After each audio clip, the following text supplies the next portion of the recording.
Listen carefully, because if you misunderstand an avoidant heart, you will misinterpret love itself. Most people believe that love must be loud. They think attachment must look like constant texting, dramatic confessions, or endless reassurance. But deep attachment doesn't always scream. Sometimes it whispers. Sometimes it hides. Sometimes it looks like distance. But beneath that distance is devotion. When an avoidant feels deeply attached to you, something powerful happens inside them. Their nervous system is wired for independence. Their identity is built around self-protection. They learned early in life that relying on others can lead to pain. So they built strength, they built walls, they built control. But here's what you must understand. When they choose to stay, when they keep showing up, when they let you see even a fraction of their inner world, that is not casual. That is sacred.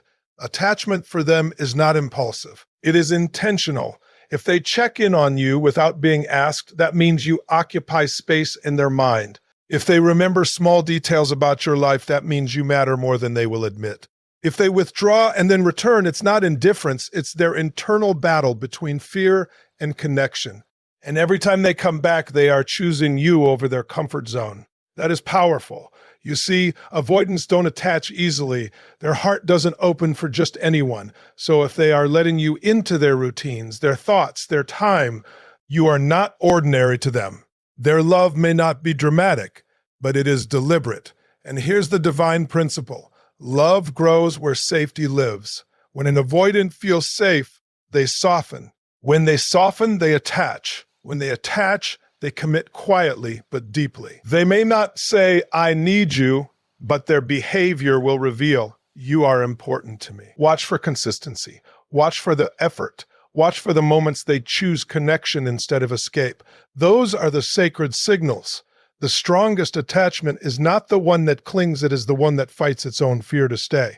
So if you see them trying, if you see them adjusting, if you see them letting you in slowly, understand this: you are not chasing them. You are transforming them. And transformation only happens where there is meaning. Real love is not about intensity. It is about endurance. It is about growth. It is about two nervous systems learning to feel safe together. If an avoidant feels deeply attached to you, they will protect the bond in subtle ways. They will create space but not sever ties. They will hesitate but not disappear forever. They will struggle, but they will not replace you easily. Because deep down, attachment is not about personality style.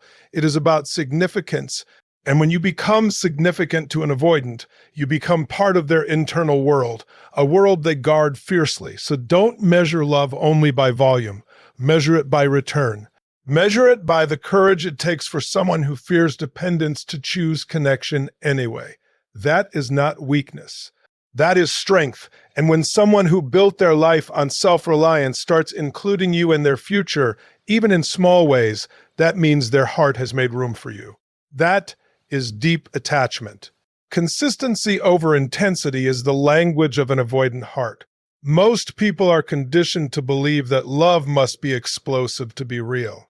They look for grand gestures, passionate declarations, emotional highs, and dramatic displays of longing. But an avoidant does not operate in emotional fireworks. They operate in controlled flame, and if you don't understand that difference, you will completely miss the depth of what they feel.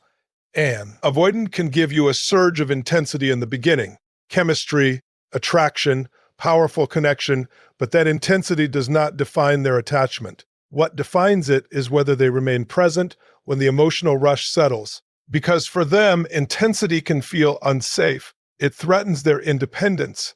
It activates their fear of losing control. So they instinctively pull back when things become overwhelming.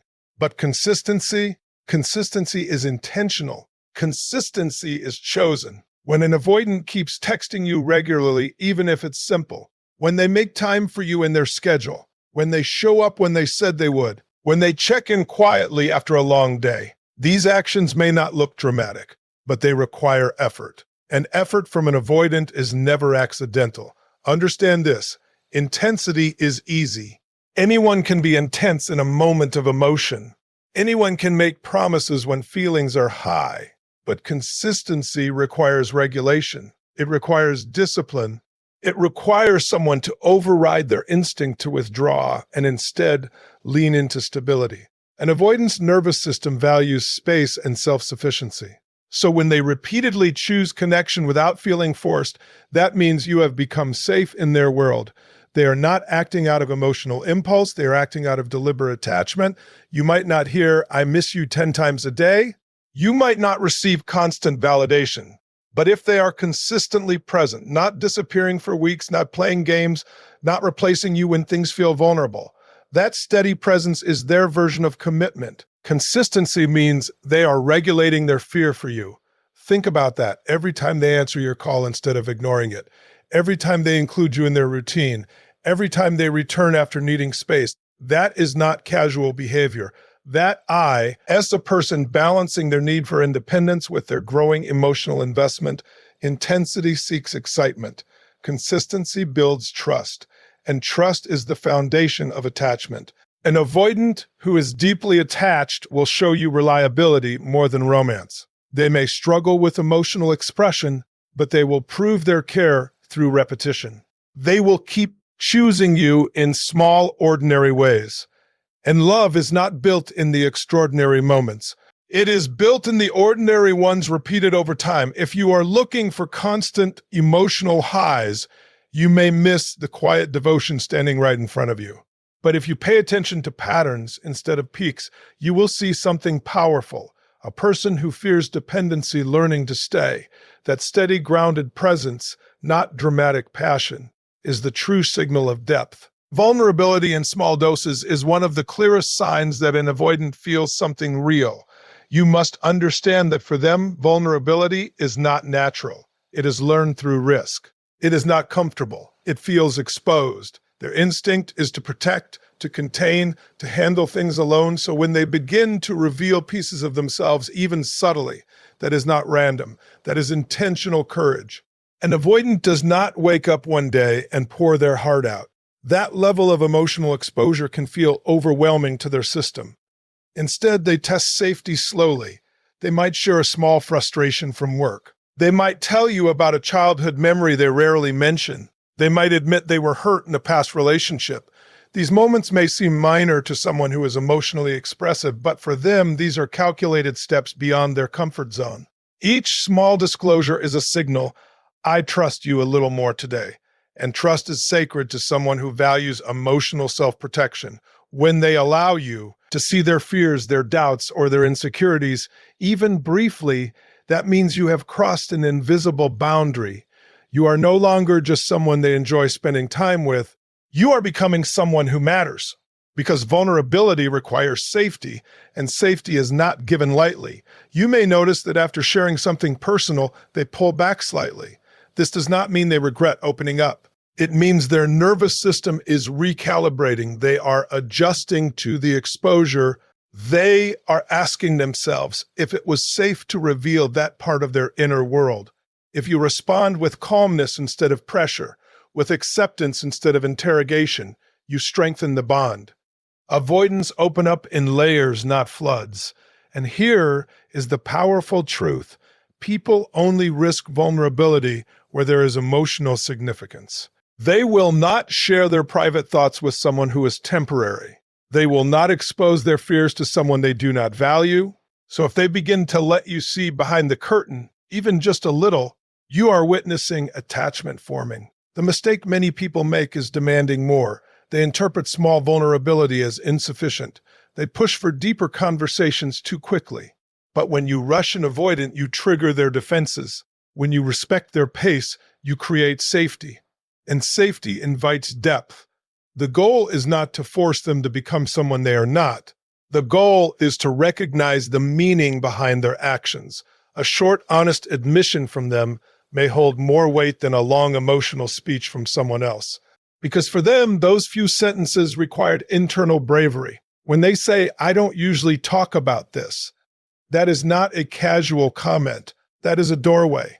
Every small opening is an investment. Every personal detail shared is a step toward emotional closeness.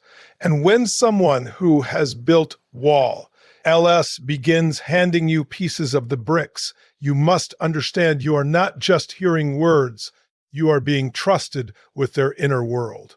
Silent loyalty is one of the most misunderstood expressions of love. Many people equate devotion with constant verbal reassurance. They expect frequent affirmations, public declarations, and expressive emotional language, but an avoidant often loves through action, not announcement.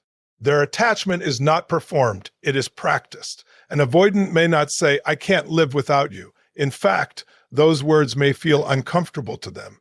Dependence threatens their sense of autonomy, but watch what they do instead. They show up. They remain steady.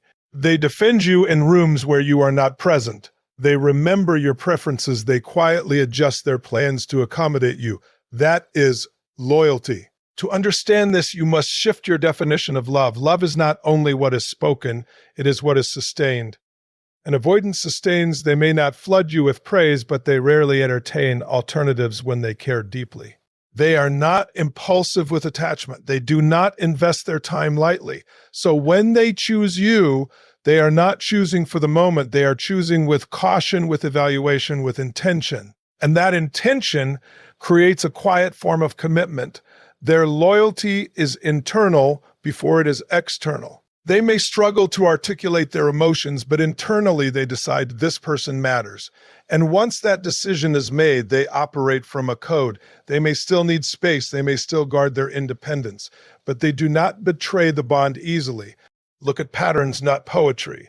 Do they remain consistent even during conflict? Do they avoid playing manipulative games? Do they respect your boundaries? Do they maintain contact even when things are not perfect? That steady behavior is loyalty in motion. An avoidant who is deeply attached will protect the relationship in subtle ways. They may not post about you constantly, but they prioritize you privately. They may not initiate dramatic romantic gestures, but they support your goals. They may not express jealousy loudly, but they care deeply about where they stand with you. Their loyalty is not loud, but it is durable. And durability is rare. Understand something powerful. People who fear emotional dependence do not stay unless they truly value you. It is easier for them to detach than to endure vulnerability. So if they remain through discomfort, through emotional growth, through the natural ups and downs of connection, that is not convenience, that is choice. Silent loyalty also means they process internally. When conflict arises, they may withdraw to think rather than explode emotionally. That withdrawal is not always abandonment. It is often self-regulation. They are trying to maintain control instead of reacting impulsively. And once they decide to stay, they stay with integrity. You might wish for louder affection. You might crave more verbal confirmation. But do not overlook the power of someone who consistently chooses you without spectacle, because real commitment is not built on dramatic promises. It is built on repeated decisions, and when an avoidant repeatedly decides that you are worth their time, their energy, their presence, that is loyalty at its deepest level. Fear of loss often hides behind distance. What looks like detachment on the surface can actually be protection at a much deeper level. An avoidant does not withdraw because they feel nothing. Many times they withdraw because they feel too much. You have to understand the psychology beneath the behavior. When attachment deepens, so does vulnerability. And vulnerability activates risk. The closer they feel to you, the more they are. Recognize that you have the power to hurt them. That realization can be overwhelming. So instead of leaning in, their instinct may be to step back. Distance becomes their shield. When an avoidant starts caring deeply, their internal dialogue shifts. They begin to think about what it would mean to lose you. They imagine the pain of betrayal, abandonment, or emotional dependency. And because their nervous system is wired to avoid emotional overwhelm, they create space to regain control. But here's the paradox. They only fear losing what they truly value. If they were indifferent, there would be no need to protect themselves. Indifference does not trigger defense mechanisms. Attachment does. So when you see them pulling away right after moments of closeness, after a deep conversation, after a romantic experience, after discussing the future, it often means the connection reached a level that scared them. It became real. and reality carries weight. Their distance is not always rejection. Sometimes it is emotional recalibration. They are trying to manage the intensity of their own feelings. They are asking themselves, is it safe to care this much? That question alone reveals attachment. Many people misinterpret this behavior and respond with pressure. They demand reassurance. They escalate emotionally. They chase. But pressure amplifies their fear. It confirms their belief that closeness equals loss of control. And control is how they feel safe. What they truly need in those moments is steadiness, not pursuit, not panic. Steadiness communicates security. And security reduces fear. An avoidant who fears losing you may not say it directly. They may not confess their anxiety, but you will notice subtle signs. They may check your reactions carefully. They may become sensitive to shifts in your tone. They may grow quiet when conversations about commitment arise, not because they don't care, but because they care enough to worry. Fear of loss also shows up in their need for independence. They want to ensure that if something goes wrong, they will survive it. So they maintain pieces of autonomy. They hold on to routines, personal space, self-reliance. It is not a rejection of you, it is preparation against potential pain. But here is the deeper truth. The more they return after distance, the more significant you are. Because every time they feel that fear and still choose to reconnect, they are overriding their instinct to escape. That is courage. Distance without return is detachment. Distance followed by reconnection is attachment managing fear. So if you see moments of withdrawal mixed with consistent return, you are not witnessing indifference. You are witnessing someone battling their fear of loss while still valuing the bond enough to come back. A protective instinct is one of the most powerful yet subtle indicators that an avoidant feels deeply attached to you. They may not express affection in obvious, emotionally dramatic ways, but when they begin to care about your safety, your well-being, your future, something profound is happening beneath the surface. Protection is not about control. It is about investment. An avoidant is naturally wired to prioritize self-sufficiency. Their focus has often been survival, independence, managing their own world without relying too heavily on anyone. So when their attention begins to shift towards safeguarding someone else's emotional or physical well-being, that shift is significant. It means you are no longer just an external presence in their life. You are becoming part of their internal responsibility. You might notice it in small behaviors. They check if you got home safely. They offer practical advice when you're facing a challenge. They step in calmly when someone disrespects you. They may not shower you with comforting words, but they look for solutions to ease your stress. That problem-solving energy is their version of care. For an avoidant, emotions can feel overwhelming. Action feels safer. So instead of saying, "I'm worried about you," they will demonstrate it by helping you prepare, by guiding you, by quietly ensuring you are okay. Their love often shows up as structure, stability, and subtle guardianship. This protective instinct also extends to your future. When an avoidant begins to think long-term about you, encouraging your goals, considering how their decisions affect your life, adjusting their plans to include your growth, that is not casual interest. That is attachment integrating into their life blueprint. They may not speak often about forever, but they will start making choices that reflect it. Understand something deeper. People protect what they value. They defend what feels meaningful. An avoidant will not expend emotional or mental energy safeguarding someone they see as temporary. Their energy is carefully allocated. So if they are investing effort to ensure your stability, your happiness, your progress, you hold weight in their world. Sometimes this protection appears as quiet vigilance. They observe your moods. They remember your triggers. They avoid behaviors that might hurt you once they understand your sensitivities. They may not apologize with grand speeches, but they will modify their actions to prevent future harm. That is growth fueled by care. And here is the powerful truth. Protection requires vulnerability. To protect someone means you acknowledge that losing them would matter. It means you accept that their pain would affect you. For someone who guards their emotions, that admission, whether spoken or not, is profound. You might wish they expressed their attachment in softer words. You might long for more verbal reassurance. But do not overlook the significance of someone who stands beside you with quiet strength, who anticipates challenges, who steps forward when it matters. Because when an avoidant begins to protect you, they are no longer just preserving themselves. They are preserving the bond. Return after space is one of the clearest signals of deep attachment in an avoidant. Anyone can stay close when emotions are easy. Anyone can remain present when there is no pressure, no conflict, no vulnerability. But when things become intense, when closeness activates fear, an avoidance instinct is often to create distance. The critical detail is not that they need space. The critical detail is that they come back. Space for an avoidant is regulation. It is how they calm their nervous system. When emotions feel overwhelming, when expectations rise, when intimacy deepens, their internal alarm can activate. It whispers, "You're losing control. You're becoming too dependent. This could hurt." So they step away, not always because they want to leave, but because they need to stabilize themselves. Most people misinterpret this pause as rejection. They panic, they assume the bond is broken. But if the attachment is shallow, they won't return. If the connection is temporary, they will let the distance turn into disappearance. When they return, that is intention. Coming back means that after processing their fear, after sitting with their discomfort, after regaining their sense of independence, they still choose you. They could have stayed detached. They could have convinced themselves it was easier to walk away, but something pulls them back.